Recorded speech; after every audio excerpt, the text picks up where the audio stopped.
था। मैं भी 19 महीने तिहाड़ में रहा था। कल ही मुझे दूरदर्शन में आपातकाल के बारे में एक प्रोग्राम में पैनल में शामिल होने का मौका मिला।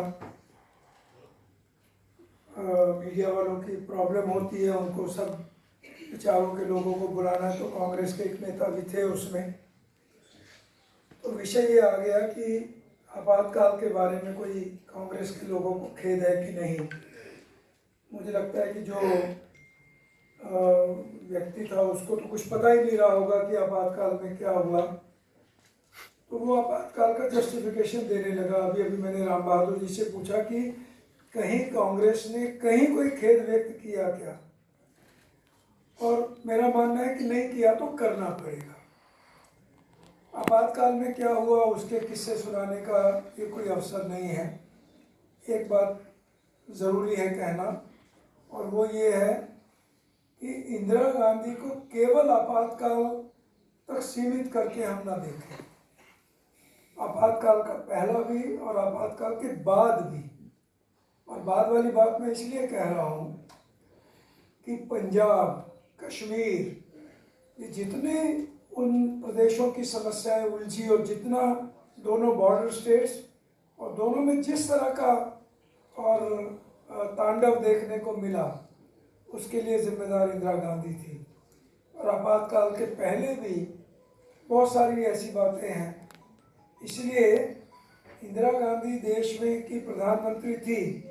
हाँ, उन्होंने बांग्लादेश भी को स्वतंत्र कराने में भूमिका निभाई, उनकी प्रशंसा मैं भी करूँगा, लेकिन प्रशंसा करने लायक बहुत थोड़ा है। वो सचमुच में एक डिक्टेटर मानसिकता वाली और महिला थी, प्रधानमंत्री थी। एक बात मैं ये कहना चाहूँगा। दूसरी बात कहूँगा लेकिन ये इमरजेंसी ख़त्म हो गई, जनता पार्टी की सरकार बनी। इंदिरा गांधी और संजय गांधी दोनों लोकसभा का चुनाव नहीं जीत पाए, लेकिन 2-3 सालों में ही ऐसी स्थिति आ गई कि इंदिरा गांधी फिर बहुत बड़े मतों से जीत गई। क्यों? क्योंकि हमारे देश का जो राजनीतिक नेतृत्व, उसमें अक्सर जो बौनापन पाया जाता है वो उस समय भी नज़र आया था। ये भी हमको ध्यान रखना होगा। और मैं तुलना करूँगा 1980 और 2024 की। अभी 2 दिन ही हुए हैं, तीसरा दिन है आज लोकसभा, नई लोकसभा का। ये गर्व की बात है कि 18वीं लोकसभा हमारे देश में आई है। ये गर्व की बात है कि देश में और हमारे देश में लोकतंत्र इतना सफल रहा है। विश्व में कोई इतना बड़ा देश नहीं होगा जिसका लोकतंत्र इस प्रकार के सफलता जिसने और हासिल की हो। ये अलग बात है कि चुनाव के भी कई पक्ष ऐसे हैं।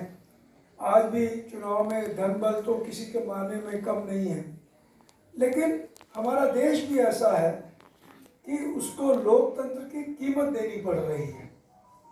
ये जो सब हम देख रहे हैं, राजनीतिक नेताओं का बौनापन, ये लोकतंत्र की कीमत है जो हमारा देश चुका रहा है।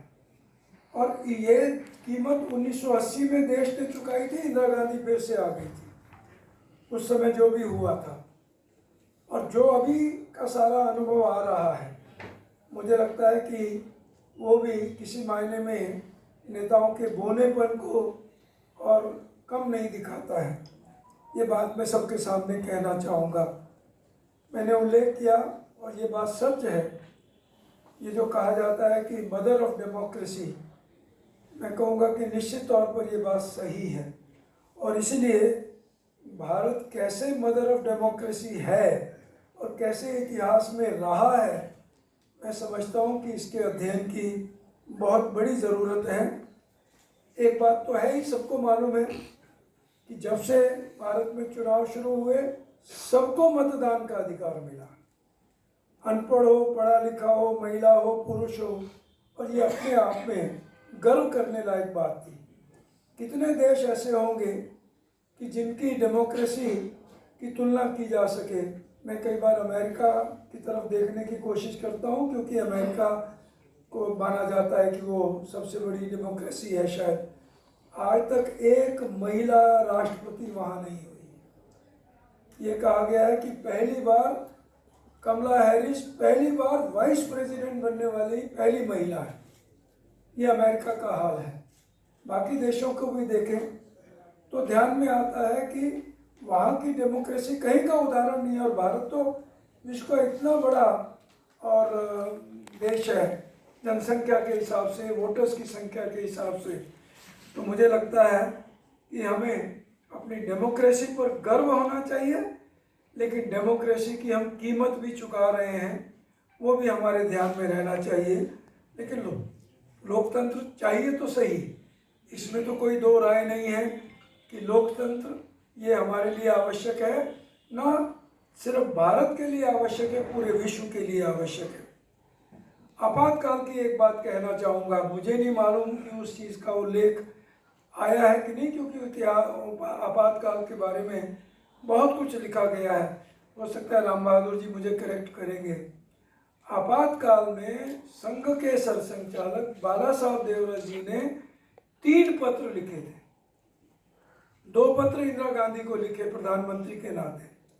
संघ ने 14 नवंबर 1975 से सत्याग्रह शुरू किया, लेकिन उस सत्याग्रह से पहले बाला साहब देवरस की ये कोशिश रही कि किसी तरह से सरकार को ये भरोसा हो जाए, क्योंकि उस समय आपातकाल से पहले भी और आपातकाल के दौरान भी आपातकाल से संघर्ष करने वाले संघ के ही प्रमुख लोग थे। आपातकाल से पहले भी जो सब चला था उसमें भी संघ से जुड़े हुए लोग, अखिल भारतीय विद्यार्थी परिषद हो, जब पॉलिटिकल पार्टीज जयप्रकाश नारायण आंदोलन में शामिल हुई, तब भारतीय जनसंघ की भूमिका रही हो, तो बाला साहब देवरस ने उस समय और इस बात विवेक रखा कि कैसे स्थिति को डी एस्केलेट किया जाए। इसीलिए उन्होंने 2 पत्र प्रधानमंत्री को लिखे कि हमें कहीं ना कहीं हम चाहेंगे कि आपके साथ बातचीत हो और ये स्थिति जो है वो डिफ्यूज़ हो। उन्होंने एक पत्र विनोबा भावे जी को लिखा, क्योंकि विनोबा भावे जी को इंदिरा गांधी मिलने वाली थी, उनको पता लगा कि वो मिलने जा रही हैं, तो उन्होंने विनोबा जी को कहा कि आप उनको कुछ समझाइए। तो जहां आपातकाल में संघ के शीर्ष नेतृत्व ने इस प्रकार की एक बड़ी जिम्मेदारी की भूमिका निभाई, वहाँ बाकी क्या हुआ आपातकाल में वो एक अलग कहानी है। मैंने जैसे कहा कि 1980 रहा हो या 2024, जिस प्रकार की जो राजनीतिक नेताओं का व्यवहार नज़र आता है उसकी हमको चिंता होनी चाहिए। और 2024 में तो खास तौर पर ये बात बहुत उभर कर आ रही है कि कितना विदेशी हस्तक्षेप हुआ और उस विदेशी हस्तक्षेप ने कितना हमारे देश को प्रभावित किया। हो सकता है उसकी कुछ जानकारियाँ आगे आएंगी, अभी बहुत समय नहीं बीता है। आखिरी बात कहूँगा कि ये आज कार्यक्रम हो रहा है centre for Narendra Modi studies, जिन्होंने बनाया उनको कहाँ से प्रेरणा मिली और वो इसमें से क्या निकालना चाहते हैं ये तो वो जाने। लेकिन मैं ये ज़रूर कहूँगा कि नरेंद्र मोदी का आकलन इस देश के लिए बहुत ज़रूरी है। जहाँ तक लोकसभा चुनाव की बात है, खासतौर पर जो विपक्ष कहिए प्रतिपक्ष कहिए वो तो फूले नहीं समा रहे हैं, क्योंकि मोदी जी को सबक सिखा दिया। तो मोदी जी व्यक्ति को सबक सिखा दिया होगा, लेकिन मोदी जी का नेतृत्व इस देश के लिए बहुत ज़रूरी है, क्योंकि देश में पहली बार, मैं बड़ी जिम्मेदारी से कह रहा हूँ कि देश